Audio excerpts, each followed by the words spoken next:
এবাৰ দেখাব লৈছোঁ মই আপোনালোকক এখন মেটিঅৰ 350 চাব পাৰে 2023 মডেল হয় কিলোমিটাৰ 6000 ৰানিং আছে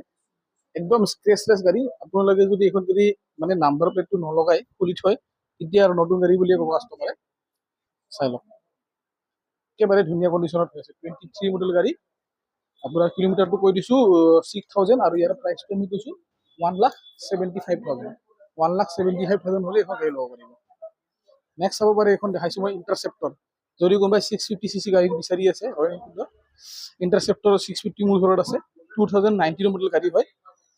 কিন্তু কিলোমিটাৰ মাত্ৰ 7000 ৰানিং আছে মাত্ৰ 7000 কিলোমিটাৰ চলিছে আৰু এইখন গাড়ীৰ প্ৰাইচটো হৈছে 1,85,000 1,85,000 হ'লে এইখন গাড়ী ল'ব পাৰিব 1,85,000 নেক্সট চাব পাৰে আৰু এখন মেটিঅৰ ব্লু কালাৰ হয় ৰয়েল এনফিল্ডৰ মেটিঅৰ 350 2022 মডেল হয় লাষ্টৰ ফালৰ গাড়ী 19,000